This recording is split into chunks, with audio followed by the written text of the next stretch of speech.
Welcome to the 99 Rising, the SEIU Local 99 podcast, where we lift up the voices of education workers, where we also examine the political, cultural, and labor issues that affect our daily lives and our communities. Today, we'll be joined by my coalition brothers and sisters who all played a vital role in winning that historic contract campaign that we had against LAUSD. Later in the episode, we'll be joined by members of the SEIU Local 99 LAUSD bargaining team, as well as the president of LA County Federation of Labor, Sister Yvonne Wheeler. Today's theme is Labor is Power, a conversation on how workers in LA have pushed back against the status quo and redefined what the value of their labor is. But now, let me welcome my sister, Cecily Myart-Cruz from United Teachers Los Angeles, also known as UTLA. Hello, Cecily. Welcome. Hey, Max. Thanks for having me here today. It's really great to have you here. You know, I always see you everywhere in the streets, at the district office when we're yelling at them, whatever. And it's good to see you in the setting, and it's great to have you here to have a conversation today. Well, it's always great to be with you, Max, but with the members of Local 99. That's near and dear to my heart. And so whenever we're in the struggle together for respect, dignity, a livable wage, and whatever trouble we can get into. Yeah. You know, for the longest time, I know that our members are always fighting for the same fight. Amongst that fight, though, the way LAUSD historically has been pushing back is by trying to divide us, by doing things that they feel may benefit, one group versus the other, or trying to make us feel like if we do something, it affects the other group. But I think, through the struggles, and we managed, I think, to break through that in a way. And I think that what we're living now is that moment. So I just want to talk briefly from you about, the history of how SEIU Local 99 and UTLA came together for the 2023 strike and how that started changing those dynamics. Yeah, I mean, it seems like a long time ago, but it's so recent. And you brought up, the divide and conquer that the district normally has. And I call it FUD, FUD, fear, uncertainty, and doubt. And really, those are the key points that drive a wedge between workers and the boss, Mhm. but also our members with each other. Right, bringing a false narrative, as you will, Mhm. to come into play. I think what was different in 23 was the fact that we are fighting the same fight, a little differently, but the fight is the same. And I think the pinnacle piece, and I don't know if you remember, when you said, like, do you think that UTLA will, strike with us? And like immediately I was like, yes, absolutely. And then I was like, wait. We have to go ask our members. I was like, I can't just say yes. Yep. But I remember going back to our board at UTLA and, talking about what the fight was ahead for Local 99 and talking to them about the similarities of our fights. And I remember one specific board member said, I don't think they showed up for us in 2019. And I was like, that's not true. But let me reframe what you're saying. Are you saying that we shouldn't stand in the gap for our special education assistants that are working side by side? Are you saying that we're not going to stand in the gap for cafeteria workers, our bus drivers that greet our babies early in the morning and take them home late at night? Like, are we saying that as a collective here? And I just stopped talking and I just kind of let it fall.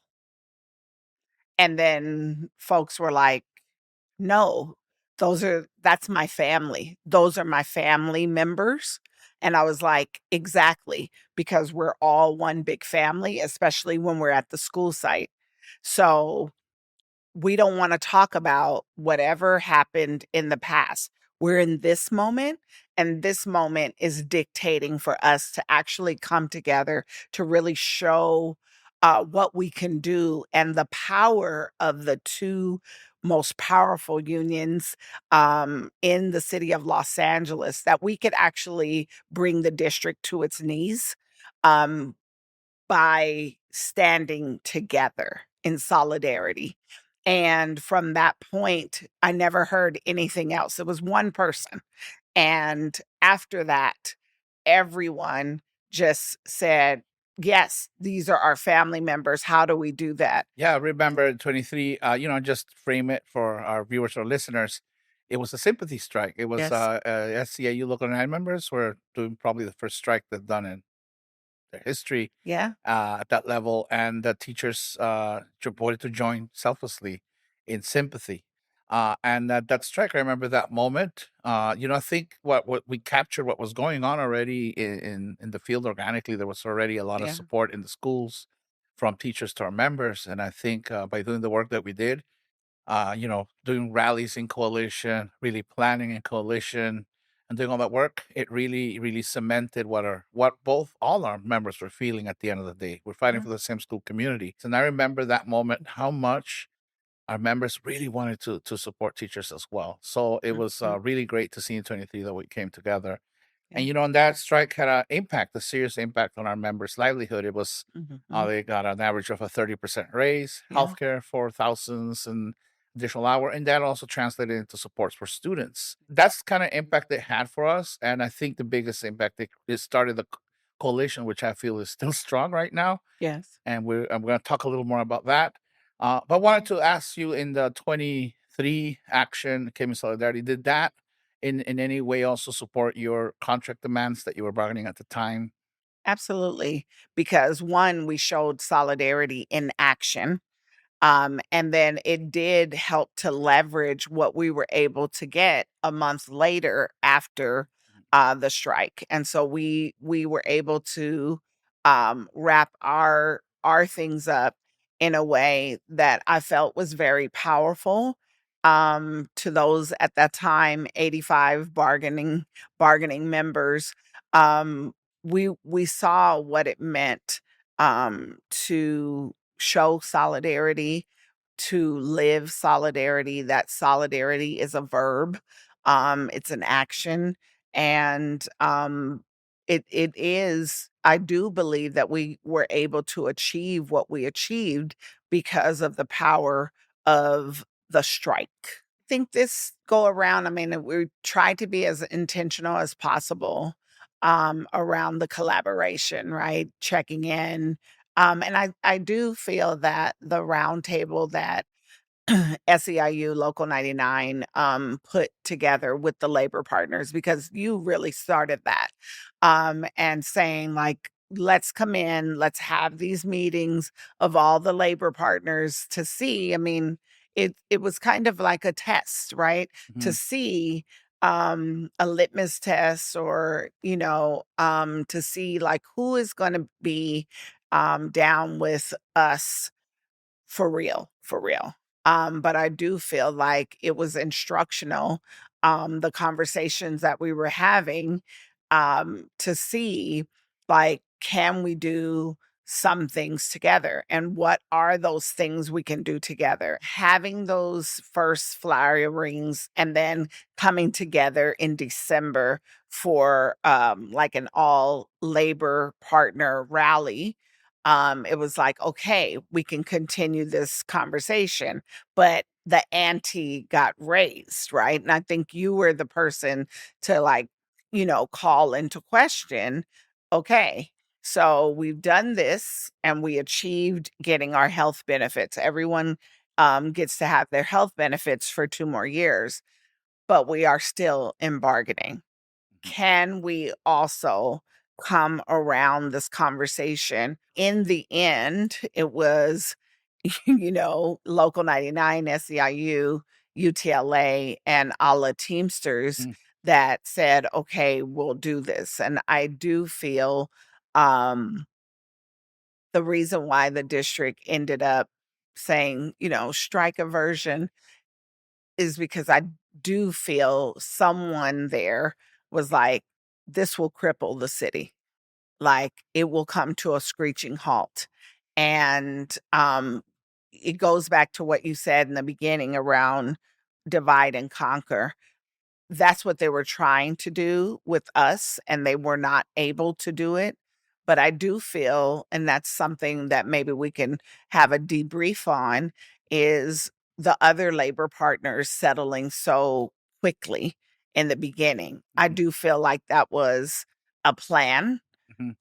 And that was like BC, before Carvalho left, right? And so it's like, okay, all these other labor partners just said, okay, we're going to end Mhm. our contract, because I feel like that was going to be a tool to wedge us or to maybe box us in to not be able to go on strike. Yeah, agreed. That was clearly one. It was union busting 101. I know you've been at it in 2019. The teachers struck in 2023. The teachers Mhm. struck, and almost right now, we technically were there. So what outcomes? Just share with me, like when you see, what outcomes do you see that are positive for students, for teachers, for workers in general? Just share a bit what you see. Well, I mean, having lower class sizes is what is needed in the schools. Having a ban on subcontracting, which is something that you and Local 99 really focused on, is the subcontracting out, like, of the BIIs in the special ed department. That's something that's near and dear to our hearts for special ed educators, talking about that subcontracting. But the district likes to use subcontracting as a way to not hire, Mm. and not invest in schools. And I feel like we took the blankets or the covers off of what the district is really doing in regards to subcontracting, um, overusage of vendors, and and so forth.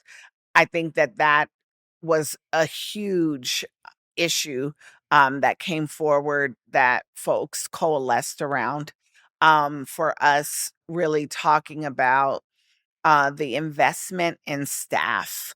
And that's something that, you were talking about. Like, we have to invest in staff. So if we want safe and supportive and clean schools, we need to have the maintenance staff that is going to do this work. Mm. And you cannot use subcontracting, or worse even, ask educators to continue, have students clean the classrooms, I know. and so The forth. homeroom challenge. Yes, that's right. And it's just like, why do we do that instead of investing in staff and bringing Mm. in folks? Yeah, and the subcontracting, bloody race, they spend hundreds of millions of dollars a Yes, year. That money be reinvested into district employees. that's It's right. gonna go a long way. And you said, as you mentioned, there's still a lot of work to do, Yes. right? And but we do have a powerful coalition. I think UTLA and SEU 99, and Allah has now joined. And I know that our viewers would like to know, how is it that we have managed to keep alive this coalition? Because coalition work is difficult, and I know we're gonna have to keep working hard at it at the end of the day. But we've done it so far. So how do you think we managed to keep this alliance alive? Um, you said it. Coalition work is difficult. Coalition work is also messy. But I think we have to keep showing up, right? Showing up for our organization, but showing up for each other's organizations. And I think that we have done that. You and I have done that really, really brilliantly, right?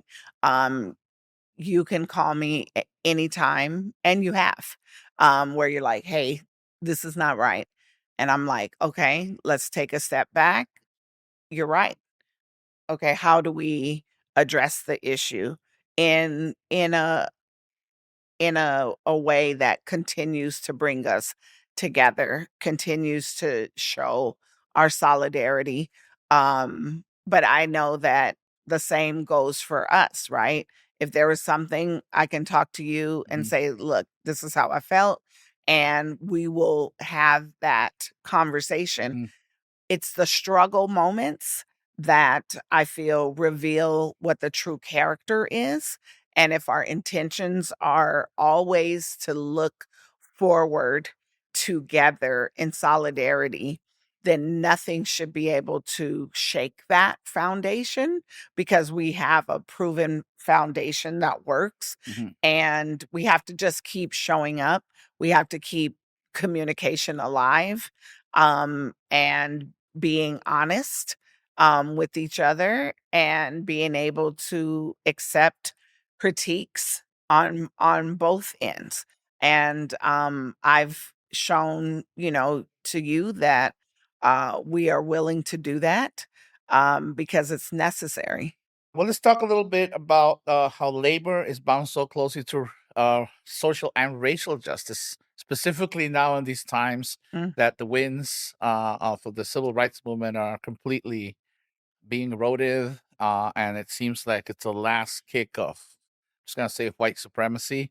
When did you first realize this, that this work is so intrinsically aligned, and how has this influenced your work? For me, I started my career as a Local 99 member, as a teacher's assistant at Rosewood Avenue Elementary. And they didn't have a shop steward, and they asked me, "Hey, you speak up on a lot of things. Can you be the shop steward?" And I was like, "Sure." And so I remember that, one of the coordinators wasn't giving us our lunch break, and no one was speaking up on that. And I was like, "This is unfair. Like, we deserve to have our lunch, and, as small as it is, Mhm. we still have our lunch." And I remember, confronting, the person, and the person, getting in my face like, "You can't do that." And I was like, you can't talk to me like this." And I remember going to the principal, and the principal was like, "You guys haven't been getting your lunch," because, she didn't know. And that was like a win that we won at that school, not because of me, but a win because of a collective action, right? That most of our Local 99 members are Black and brown women, right, that have been in these jobs that have done so much for them, but then also at the same time, it's a slap in the face because you won't pay people what they're worth. And so I see that, and, and most of those um, teachers assistants at Rosewood were Black and brown women, and so it was like we had a win there. And so to me, um, being biracial, Mexican and Black, to me, I've lived it my whole life. My dad was very dark skinned, so, him being racially profiled by the police happened a lot, and I was very fair. So they were like, who, like, I remember the Sixth Avenue liquor store on Washington and Sixth Avenue. Um, they called the police and told the police that this Black man had kidnapped, um, he said, a white girl. And so I remember we were picking up my mom, we're on the 10 freeway, and they pulled my dad over, and they, put him, body slammed him on top of the Wow. car, and they were like, "You kidnapped a girl." And he's like, "That's my daughter." And, from an early age, because I think I was like 6. I know I live in a racialized society, and so it's always been, intrinsic to me to, like, focus on racial justice. And today, as we're doing this, podcast here, it today is Malcolm X's birthday, May 19th, and it is it's always something in me to think about the work that we have to do on behalf of our members, but really, for me, the work that we do on behalf of our babies. We do live in an economic system, neoliberalism, capitalism, which is really based on exploitation. In this case, it's based on exploiting Black and brown people That's right. and in high proportion women. So there's no change. And obviously, this erosion is really telling us what they kind of like, hey, we need a workforce. I think that's what they're telling us all.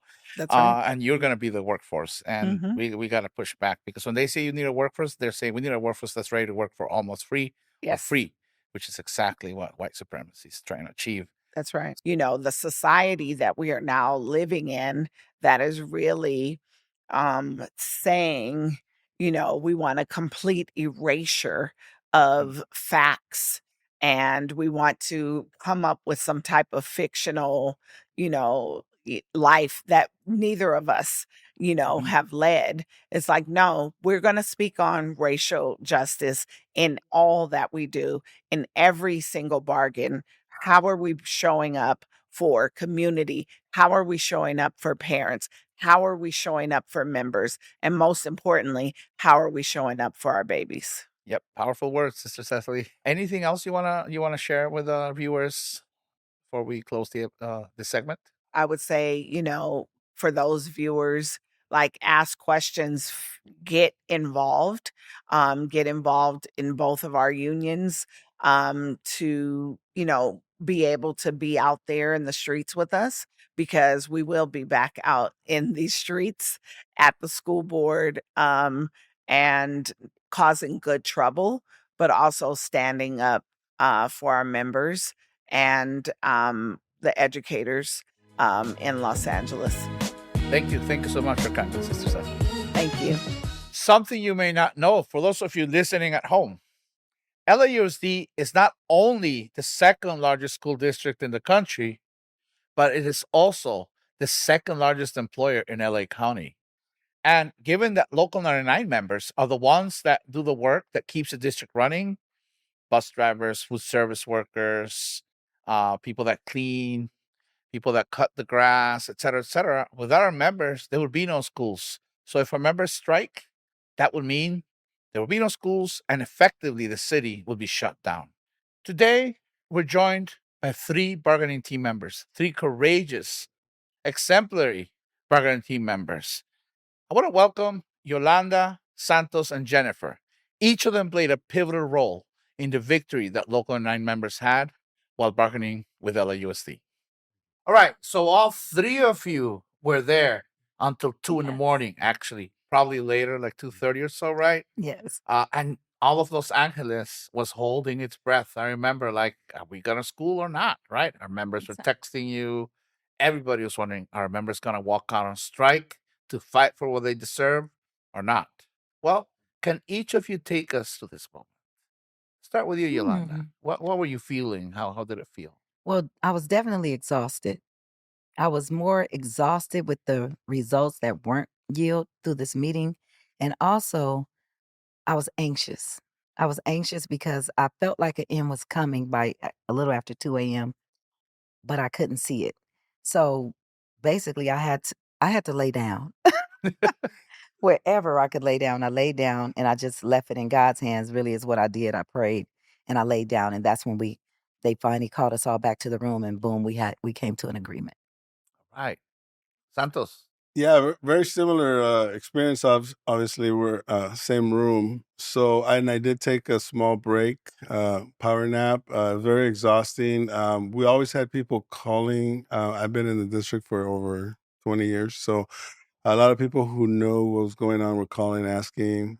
People were staying up, didn't go to bed till they found out what was happening. It did go to the last minute, let's just say, but I believe everybody was pretty satisfied at the end. Right. How about you, Yeah. Jennifer? Like Yolanda said in Santos, this was my first experience of it, bargaining and everything, and I was excited. More a little scared. I was very scared, honestly, because, with everything going on and just being around my brothers and sisters, that they kept fighting with me. Back then, we didn't get all our contracts, and this contract really set, things in motion for just me and the rest of the, supervision aides and all the parent reps and everybody. And I'm really glad that I had my team supporting me Let me ask you a question, Yes. Jennifer. Why did you step into this leadership role, and how did it change you? Well, seeing my mother's been for the district for the last 28 Mhm. years, and she's been in the supervision aid, and she's also was getting the 2 hours, and there was no change, and living with that, I was going through high school, elementary, with my mother doing the same, job and having 2 hours, and we still manage and everything, but me coming into into the district and being a supervision aide, I finally said, you know what? I have to step it up. I have to be a voice for not just my mother, for myself and everybody else. So it just made me be more vocal. Mhm. And, having my brothers and sister, Yolanda and Santos, and the rest of my bargaining team to speak up, Jen. And I had to speak up, it was the only way because, no one else was going to do it. So I might as well jump into the ball. I remember the moment when they were Yeah. telling you to speak up, and I'm glad Yeah. you did. It's powerful. And it was a scary moment, even telling my team, that I was sitting in front of them. Everybody had their 7 hours, 8 hours, and, me just here with the 2 hours. I was scared to tell them. But, I just put on my big pearly pants, I guess you could say, and just told them, like, hey, I'm only here 2 hours. And, like, I want to fight for you guys as well. And, like, let them know that, there's plenty more of us out there that are not even speaking up or even saying anything. So I needed to be, out there. I spoke with Jennifer and she called me over and she told me, Yolanda, I only worked 2 hours. I think I started crying immediately, Yes, you right? did. I Yes. started crying because I was like, it's impossible. How are you taking care of your child? How are you surviving off 2 hours? Even if you get $100 an hour, that's not enough money. Right. And she was like, I don't know, but I've been doing it and I need more hours. And I think that stuck with me and I couldn't let go. I don't think I could let go of that Yeah. 2 hours. Just, it was Sit there. mind blowing. And so I kind of wouldn't let go until we got her more hours. Yes. But I remember like being at 721 when Max first announced, like with the first strike, and he said, I was like, I found him in the crowd. I was like, Max, what are we asking for? And he was like, 30%. I said, you been right, we're asking for 30% Yeah. because I personally, moving around the schools, I saw that we had the power. I looked at it and I said, you know what? Just close your eyes and imagine if none of us showed up. What would they do here? Shut Cafeteria. it When I down. found out That's what all they'll the do. positions Shut that it we down. held, Yeah. I was like, okay, food service, they couldn't feed the kids. Campus said they couldn't, no one's going to be around to secure the kids. No one's buildings and ground. Who's going to open the school? Special ed, who's going to receive the babies from the buses? Bus drivers. Oh my God, who's going to drive them in? I started really calculating all that in my head before I even went to the meeting. So when he said 30%, I was like, finally, what we deserve. Yeah, Yeah. yeah. And what I feel like we was definitely going to get. I think I was the only person in that room that believed we was going to get that 30%. Yeah, and part of the problem is, again, it goes back to we didn't understand our power. Like we They didn't didn't, know what yeah. power we had as a union, as a classified employees, because we were always told, "You're worthless. You're at the Exactly. bottom. Yeah. You Exactly. think A lot if of you don't times come to work, the teachers were telling us we have who the we teachers, were. we have the administrators, right? Right. So what if you don't show Yeah. up?" I was a TA for a while too. So who cares if you don't show up? The teacher's here. That's an important one, by the way. Hmm. They didn't realize, and we obviously didn't realize at that point yet, that we have a lot of people that we represent that actually do make the district run, like truck drivers, bus drivers, cafeteria people, cleaning people. All of us actually make it happen. Yep. So once we realized that, we're like, oh, that's the key. That's the combo. But we were told, oh, you're worthless. Yeah. If you go on strike, you're going to starve to death Yeah. because you don't even make much anyway. And now that How long conversation's can you turned go on around. strike? Yeah. It Now flipped. teachers are running around saying, hey, you guys We know need you your run the support. schools. Yeah. We need you guys' help. Yeah. Yeah. Yeah. Which So, is cool, right? I mean, yeah. it's all about, again, togetherness, right? That's where all my positivity comes from. If people are together, I'm positive. And if they're not, I try to figure out how we can make it work together, one way or Exactly. another. Exactly. I remember starting at the local. I started in 2015, and Mm. just looking at, and the local had just won a minimum of $15 an hour. But then I looked at the numbers and I saw the average, taking an average, was $21,000 a year. That's what our members were making in 2015 on Yeah. an average. And then, like really gearing up for what was coming, we understood it was going to be a multi-contract fight. It wasn't going to be one contract. Mhm. And there was a lot of division because how the boss keeps winning is by keeping folks Divided. divided. The Separated. teachers Definitely. divided from the work, and our members divided from each other, right? Yeah. And then Yeah. I knew the fight was not about, a lot of times when you're in a union and you're planning a fight, you say, well, we're making 21,000, but at the district over there in Santa Monica, they're making 24,000. So that's what we're fighting for.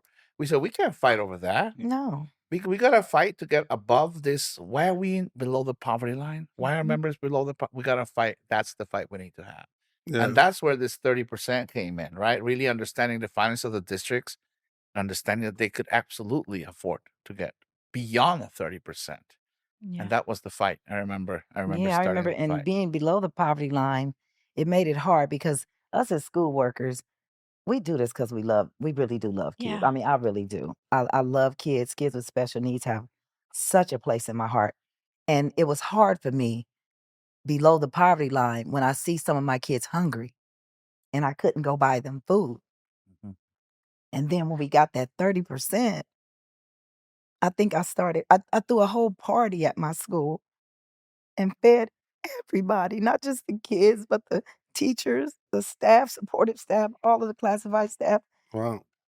We threw a big old pizza party and fed everybody after we got our money because we was like, we can do this now. It was hard before for kids to come up to you and say they're hungry, and then you got to go run over to the cafeteria and they put everything away. And it's like, you guys don't have nothing. This baby is hungry. And they're like, it's all gone, Yolanda. We put it all away. We're done for the day. And then you got to go back to the student and say, Sorry. I can't do anything for you. Yeah. That was hard. That is hard. And we changed that. We changed that with that contract then, and we definitely changed it with the contract now. Now, don't get me wrong. I'm not just giving my money away to kids. I require their social security number and their birthday Oh, so I can claim them on my taxes. But all I right. do help out those. I do have personal relationship with certain students, and I know their fight. I know what they're going through, and their struggle is way harder than mine. And I Yeah. do help out where I can. And that's a privilege to me. That's an honor. Yeah, for sure. Yeah, speaking of that, like with me, my 2 hours, like I stay there from 8:15 we start to 2:33, and I wait to that whole time. Like I get there with my daughter and my mother.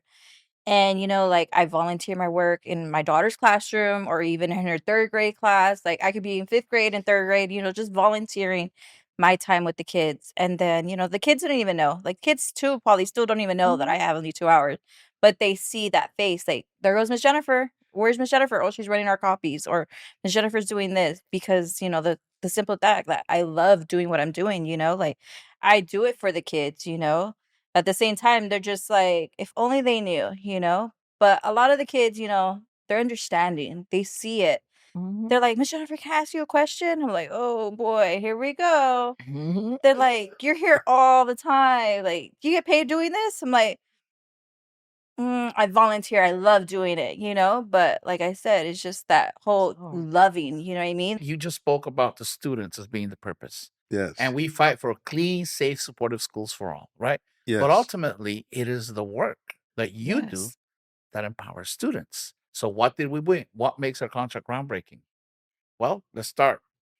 Thousands of workers without healthcare. Throughout these 2 cycles, we got healthcare for all LAUSD Yes. workers. Yes. Yeah. Right? it's Everybody that kinda- didn't have it. How? Yes.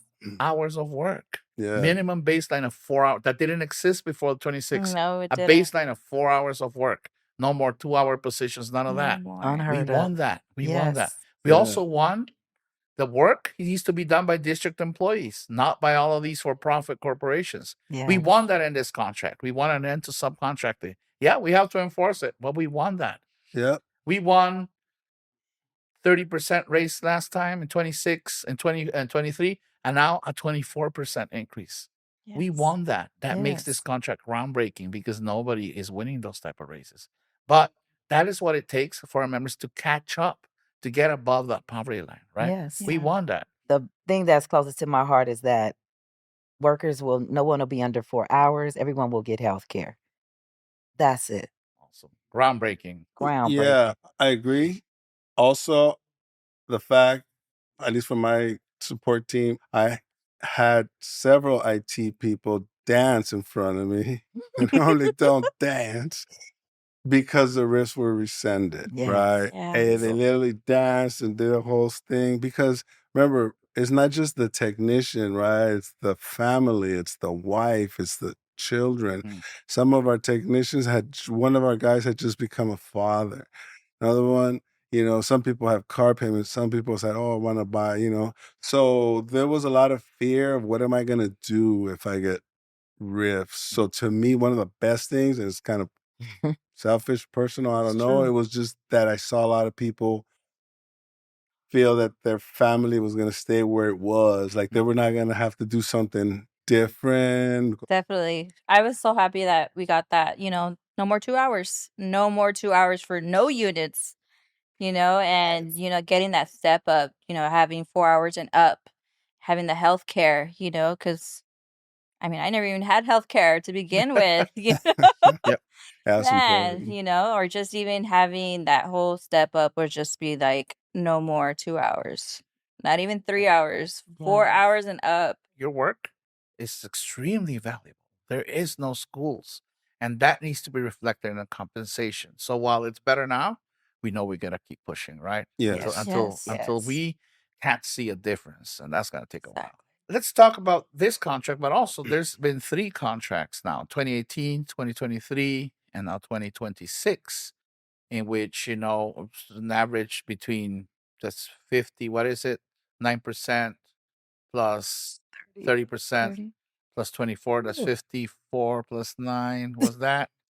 60, what? Yeah, 4? no, I'm 60. off. We don't do 63? math 60. when we're off. Quite a bit. Yeah. But 60%. we These still last 3 know. contracts, but the only reason that's unheard of, right? Yes. It's Yeah. 60 some. Let's make the calculation. Oh Come my on, we're in goodness. school. We're Okay. a school What do union. we have here? So it's 30 34 plus, plus 24, plus that's 24, that's 54, 54 plus plus 9, 9, 63. 63. 63%. That's not We taking are into doing account math during compounding, off time. not taking into account the scales, right? Yes. But it's Yeah. still just barely catching up, right? Mhm. Yeah. That's what it took. Yeah. However, it's unheard of unless workers understand you. We understand their understand our power. The power. power. We exercise our power to the Mhm. max, Yes. right? And in places like LAUSD, we have a responsibility to show that power so other workers can also start using it, right? Yeah. Yes. Just share how you feeling, how it's impacted you, this new race and all of that. Sure. I'll say something about it. It's hard to save when you can't pay your bills. Right. So we need to be able to save a little, at least for a rainy day. A lot of us are not there yet. A lot of our, members, district employees, they're not there. We're just trying to get out of the hole just to be even. Sorry. Just trying to be even, Steven, just to even. But we do need to bring more pay to the employees, especially the lower paid employees, so that they can have hope. If you can't save for tomorrow, you really don't have a lot of hope. I mean, feels like a dire moment where you're like, you know what, I can't even save for tomorrow. I just figure it out, whatever comes. And it's horrible. I grew up that way, by the way, so I Uncertain. still kind of live like That that. uncertainty, yes. That's hard on It's anybody. hard. I grew up with that same type of uncertainty as well, Yes. not knowing where the next meal was coming from, not knowing if Mhm. the lights were going to be out and things like that. Yeah. And I think by us getting this raise that we got, it kind of removes some of that uncertainty from a lot of people's households. Because right now, with the cost of food, cost of everything, cost of living, cost of It's the gas. bills, cost of gas, thank you. Yes. Anyway, cost of gas and everything else, that the money was a very important part because just daily survival out here in Los Angeles, like even just going back and forth to work is a lot when you're paying over $7 a gallon for gas. Mm-hmm. And when you're trying to feed your family and you can take $200, $300, $400 to the grocery store and leave with 3, 4 bags. That's it. Yeah. That's hard. And by us getting the raise we got, hours that was necessary for the people that were below 4, health care coverage, every single thing all the way down to the boot allowances. is going to make a difference in everybody's life and make this walk a little more easier. Yes. Yep. Absolutely, I agree. Yeah. So, what should this victory teach us, not just us at the district, but in general, as society, on how we fight against all forms of oppression? I think that, excuse me, Sure. I'm going to take this. Yeah. I think that what our district showed the world is that united we stand, period. Yep. If we first realize the power that we do have, which the people are the ones that changed everything from the beginning anyway. They changed all the laws, voter rights, all that stuff. So the people is what it's going to take to change it again, or to stop what's happening right now in this nation. It's pretty disgusting, if you ask me. And I feel like that the generation coming up, like people are speaking, and I've helped rear this generation that's coming up, and I know they're not quiet, they're not complacent, they're not just accepting anything, and they are, even as children, speaking up about this stuff, and they're not happy. And so with the older generation that's going away, unfortunately, um this new generation that come up, they watch us. They see that we know we have the power, and we also empowered them coming up. So I think they're ready for whatever this nation has, and they're ready to fight back. So this nation can try whatever it wants to try to change the things that my family and parents fought to put in place, but this nation is not going for it.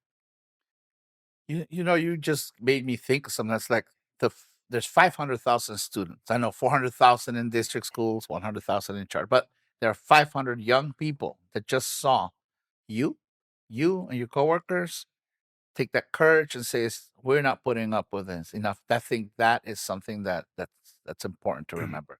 How all those young people saw that and lived it too. And were actually a lot of them supporting you and living it with you. So Definitely. They were ready Yes. to go on Yeah. strike as Yeah. well. It's Yeah. funny you say that. I like to comment on that go because ahead. so I'm an on-site technician, so I look for customers to support them. So I go to a lot of schools. Some of the high schools, the kids were, remember, they're protesting, right? They're doing walkouts against ICE. They're doing walkouts against stuff. So, and they're supporting us, right? So they're involved civically, which to me is great to see because that means that they care. So there is something there. So we always cannot underestimate or under expect from them because they see what we do. They watch us, right? They learn from the adults, good things or bad things. So we try to teach them good things. How do you stand up for yourself? How do you organize? Understand that numbers is power. The power's in the people, but you have to work together, that kind of stuff.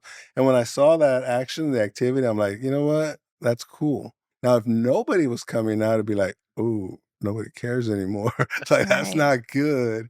But to see the kids out there and participating and doing what they did, I think is a great sign that society is still understanding or is learning more that togetherness and the power's in the people.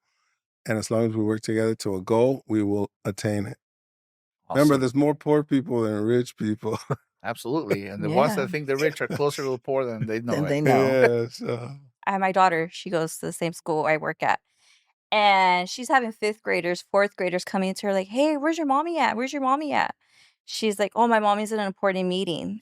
So my daughter already knows I'm on the bargaining team. So she's telling them, like, that's the reason why my mommy didn't go out because she's fighting for us. She's fighting for the classified. And I'm like, classified? How do you know I'm classified? She's like, "Mommy, I know you're classified." And it Yeah. really gives you hope in the future. Yes. Like a lot of times at work, people be like, "Oh my God, these kids are so disrespectful. They'll say anything." And I'm smiling in the background, like, these kids are so disrespectful and they'll say anything. Yeah. Because I love the fact that we taught them. I said, you guys, we did this. We taught them to advocate for themselves. We taught them to stand up for something that's not right. We taught them where to go to even write people up or speak to the principal. I taught my kids to go talk to the principal. She's here for a reason. You speak to her. So by us empowering those kids and to see it come into fruition, it's like, I got hope in our future. I really do. Yep. Yeah. Yeah, well, you three give me a lot of hope for the future. Thank You three, the leadership you Yes. represent, the people, thousands of people that follow your leadership, the other thousands of leaders. It's like a movement being built, and you give me a lot of hope. And I think the rest of the country should take hope from the fight that you waged, and we need to continue waging more fights. Because Yeah. when we fight, We win. win. There you go. we just heard about how education workers at LAUSD learn that their labor is their power. Their labor combined, we give it freely, but we can also take it away in an organized fashion. And that shows what the value of our work is. Imagine what would happen if workers all across California did this. But what would happen if workers all across the country did this? This work is not done alone. This work takes all of us, and it takes all the labor. And I can't think of a better person to have this conversation with that with my labor sister, Yvonne Wheeler. Yvonne represents over 800,000 workers and is a president of the LA County Federation of Labor. She is no stranger to being a bold champion for the working class. She's a lifelong civil rights advocate and an ally for all Angelinos. Welcome, Yvonne. Really appreciate you coming on board. Look, I'm honored to be here with you all today. Yeah, I Thank always you. remember when we met, you know, Mhm. that shared with you my first time I came to the US when we were exiled. It was in New Orleans, Louisiana. And then you told me you're from Baton Rouge, I Louisiana. am born and raised in Baton Rouge, Louisiana. Yes, I am. Yeah, Yeah. so that's really great. The- I remember when I met you too. Well, Mhm. a few times, but we were sitting in some restaurant. You were telling me about the plans for the Labor Federation that you wanted to reactivate it and reinvigorate it. And Yeah. I think, you know what? You achieved that. I mean, I know we got to keep going, but Oh, it feels different. It yeah. feels like, you know, the AFL, the Los Angeles County Federation of Labor is an ally Mhm. to labor, and it's like it's really supporting and organizing, which is extremely important at these times. Absolutely. We have when I worked for the National AFL-CIO, they would call them either agenda driving labor councils. And so I organized different labor councils out. That was my role with the AFL-CIO. Having been in the labor movement, born and raised in Baton Rouge, Louisiana, been an activist working for a father who was in the labor movement, and then coming here, and I've worked for practically every union in the private and public sector.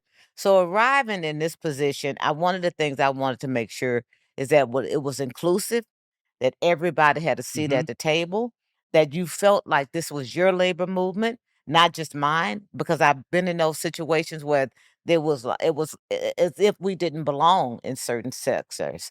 I wanted everybody to feel like they belong. And so your agenda is my agenda. And I always say that we work for you all. We represent 800,000 union members. I have 300 bosses, including you at Local 99. So we're very clear about that. Yeah, very clear about that. Hey, you know, and Mm, you've mm, been instrumental in our campaign, mhm, both our campaigns in 23 and right now in mhm, mhm, 26, in mhm, which with LAUSD. mhm, And as we finalize the second back-to-back historical win, mhm, it seems like we found like a formula, which is not anything new. It's really mhm, mhm. solidarity. Yeah. It is, you know, using the power of labor. Mhm.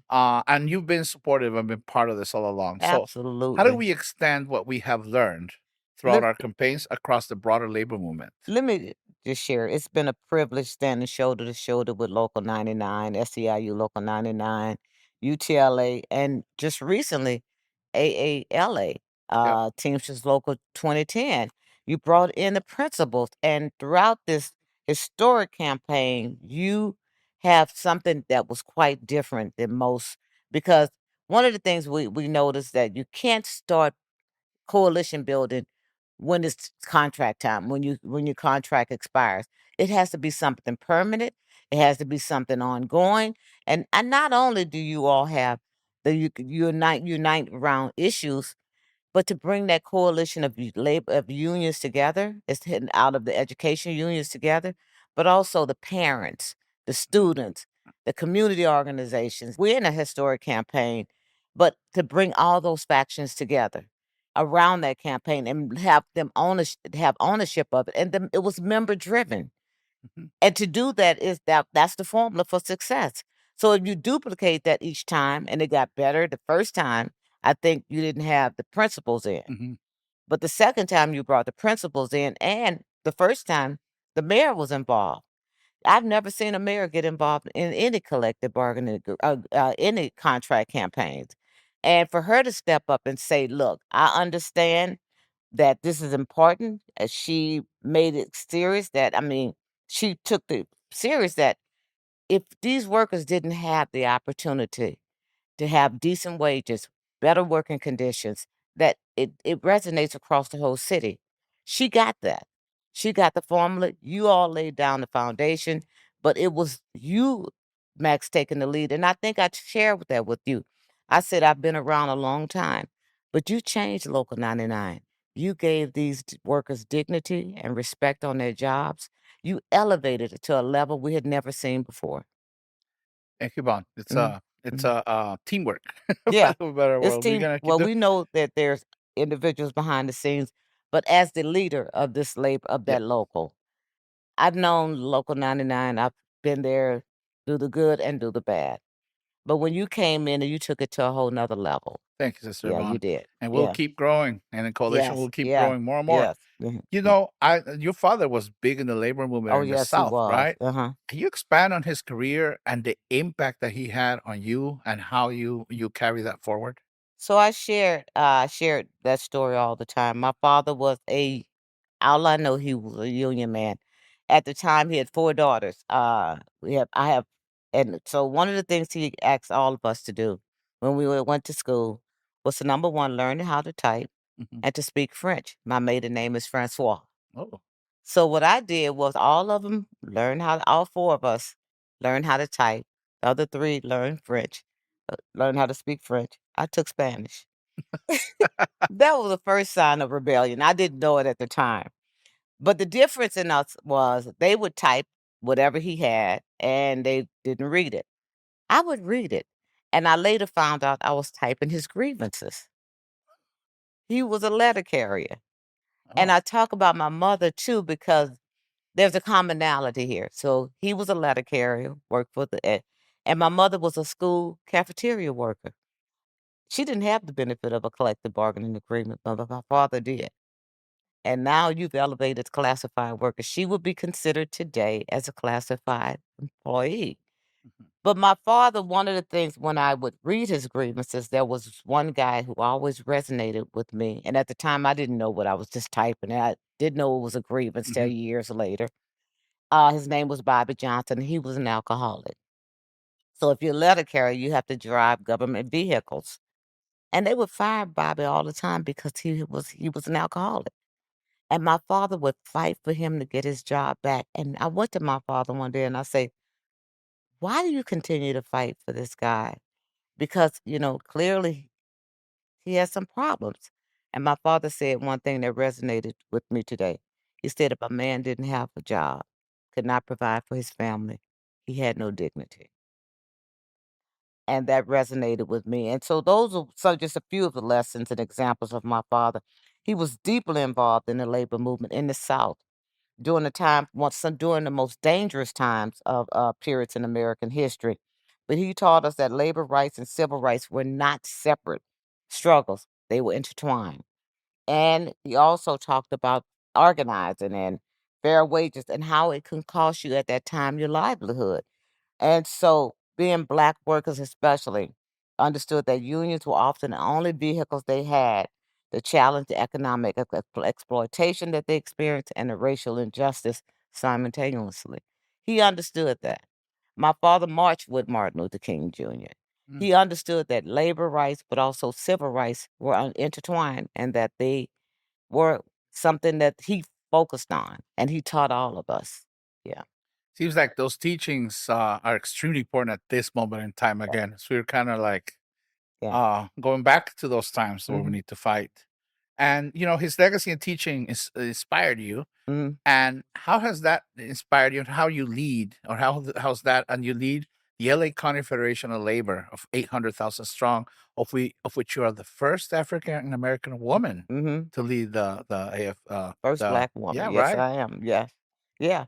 And so it was the inspiration from my father, but also, leading by one of my I believe thoroughly in leading by example.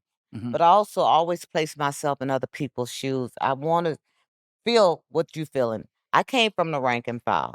So clearly that was something that also shaped how I view the labor movement Mhm. because I had the same struggles that your workers and your Yeah. members experience today.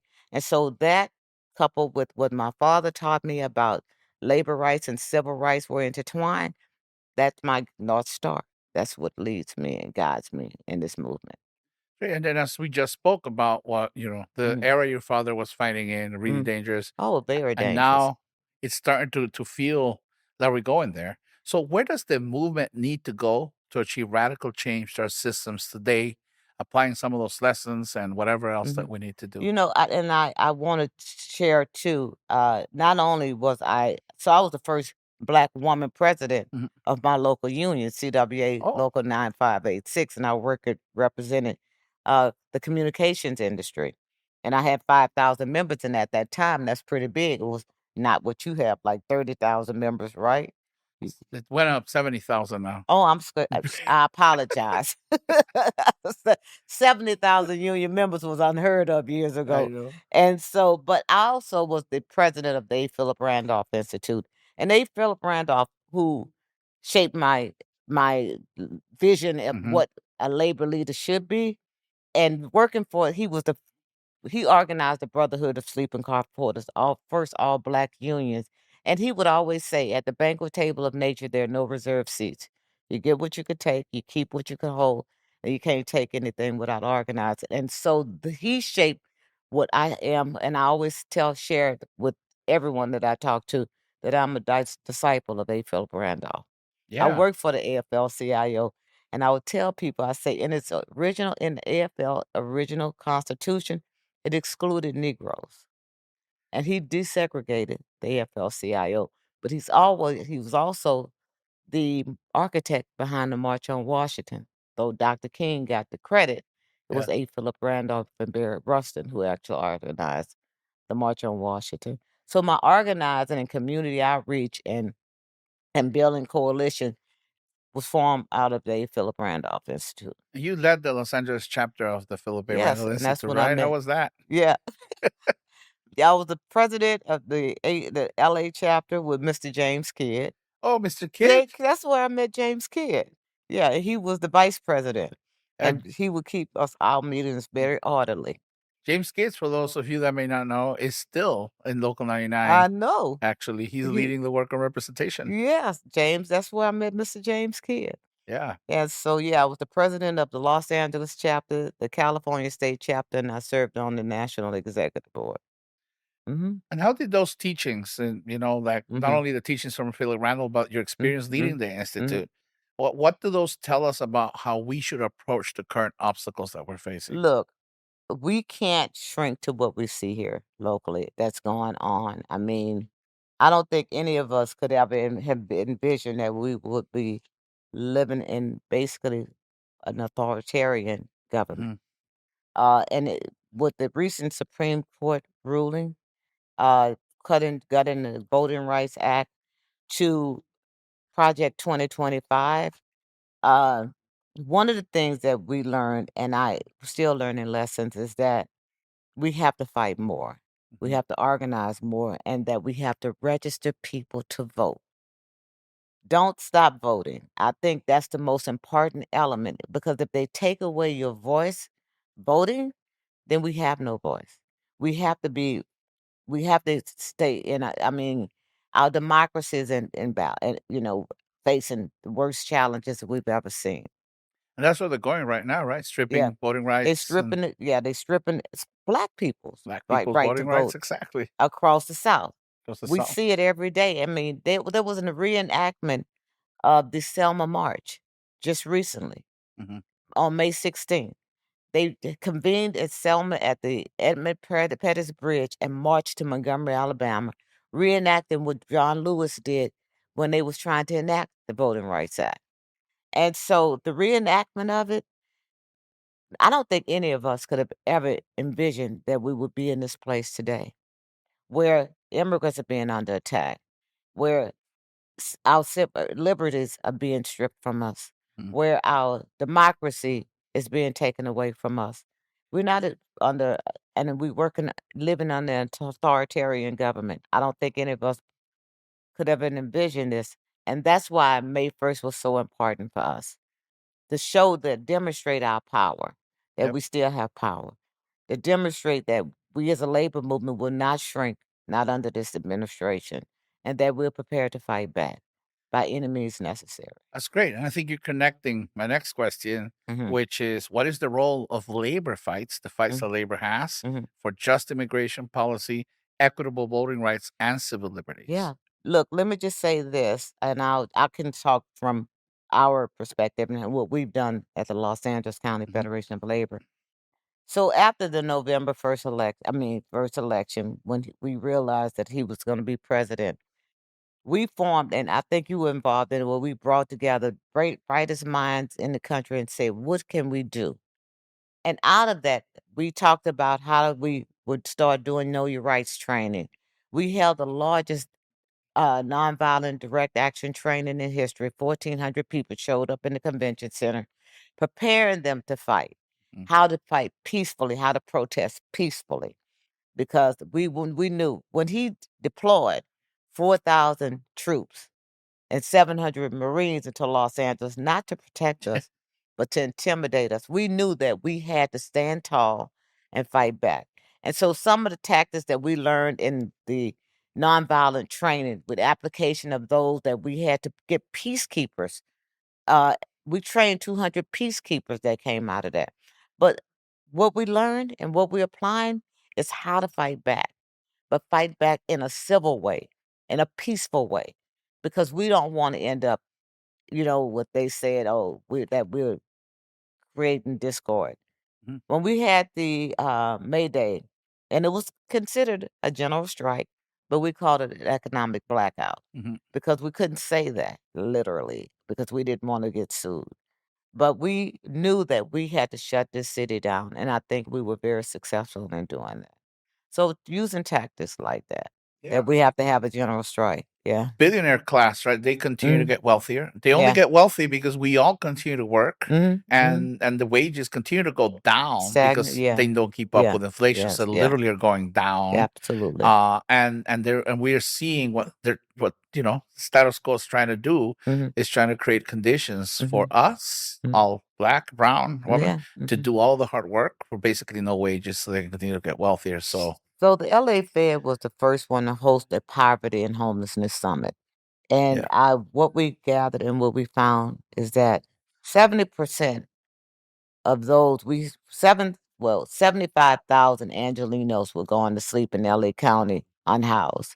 46,000 in LA unhoused. 1.4 living in poverty. Poverty is the fourth leading cause of death. And 70% was Black, brown, and immigrant. We realized we had a problem. And so we came up with a solution for that. Not only to create good paying union jobs, get these people off the street, but first we used Measure A. We passed Measure A. And that was to create $1.56 billion per annually to go into housing, to substance abuse, to programs that would help get people off the street. We realized that we just couldn't take them off the street unless we provided some substance change, some relief for them, and some programs to help them to come out of housing and get them into good union jobs. And so we realized that there were several steps coming out of homelessness that we had to provide. And those programs are in place right now. We know that here in Los Angeles, we have a problem. But not only just Los Angeles, but across the country with the house, because of all this, federal government has taken away all the programs. I know childcare is at risk of losing funding. Education is at risk of losing the funding. Everybody's, Medicare, Medicaid, all of those on the chopping block. So we have to be creative of how we do things and how do we operate in programs that will supplement those programs as well. So I just want to uplift how Yeah. you represent 800,000 union workers, Mhm. but you're talking about the community. You're Yeah. talking about unhoused. Mhm. You're talking in general. At the end of the day, I think it's important to lift how you think, Mhm. because that's the only way we're going to get out of. We have to think about our community, Yeah. our cities, and not just specifically, because Collective people tend bargaining. to think, Yeah. oh, we think it's about a race and all that, Mhm. but But you're showing us look, different. this is what I think we had an awakening, and that's why we had the Poverty and Homelessness Summit, because we could no longer turn a blind eye to what we saw on the streets every day when we went to work. We went to visit our families. We couldn't turn a blind eye to it. And so we had to embrace it. But we also had to realize that many of our members are unhoused. We think about it, and when we talk about the community, it's not abstract for us. We live in the communities. We all live in these communities. Our members live in these communities. So we uplift the community, we uplift our members, we uplift the communities as well. But we have to do it. I mean, if we don't do it, who will? Well, exactly. Nobody. Yeah. Yeah. Yeah. And then a lot of our members are also going through that. I know in Local Yeah. 99, we have members that have suffered from food insecurity, housing insecurity. Absolutely. And it was a shock for the community to learn that these are workers that work in schools, care for I kids. think the biggest shock for me was when I found out that some of your workers were working 2 hours per Yeah. day. That was the biggest shock. And so how could they survive on 2 hours of salary? 2 hours. Yeah. When you ask them, they don't know. They say, I don't know. We just do it. But yeah, it's not. It's but you unsurvivable. shouldn't, Absolutely. because you either have to worry about do I put food on my table, a roof over my head? How do I pay my bills? Do I Yep. pay the light bill? Do I pay the the utility bill? What do I pay? And members shouldn't be forced to make those Oh, choices. those are impossible And choices. those are choices, that they are forced to make. And so, as labor leaders, we have a responsibility and obligation to not only be there for our members who live in the communities, but for Yep. the community as well. It's really inspiring listening to your past, Mhm. how you think about things, having Mhm. worked at Philip A. Randolph Institute, Mhm. all of that. And it's really inspiring to have you Thank here. you. And we'll continue to work with you and follow your leadership Thank you. here together in LA until Yeah. we just achieve that just society. Mhm. We're just going to keep fighting. But I'm so inspired by Local 99. I'm so inspired by the work that you do. And I'm so inspired by how you have elevated your membership and brought them out, because, we talk about bringing people out of the shadows. That doesn't just apply to immigrants, but that applies to low-wage workers as well. Yes. And you have fought for those members. You say you and your team here have done an extraordinary job, and I'm just impressed every day. Yeah, Thank you, Ms. the Yvonne. work that you do. Thank you. Thank you, sister. All right. Over the next year, we'll continue to have conversations with students, labor leaders, electeds, creative people, and all of the people that make up the fabric of our communities. We just had a big win at Local 99 here at LAUSD. However, the fight is beyond us. Uh, as we see the federal government weaponizing itself against its people, targeting minorities, targeting Black and Brown communities by using ICE to harass people in their communities, to harass students in their schools, while they continue to work to erode the rights that we have fought so hard to achieve. So it is not time to sing any type of victory. It is really time to continue to organize and continue to build coalitions and really achieve what we need to achieve. We hope that this podcast serves its purpose to be part of the broader push to move the needle towards a just society that we want to see, a just society in which all communities thrive. The fight is not over.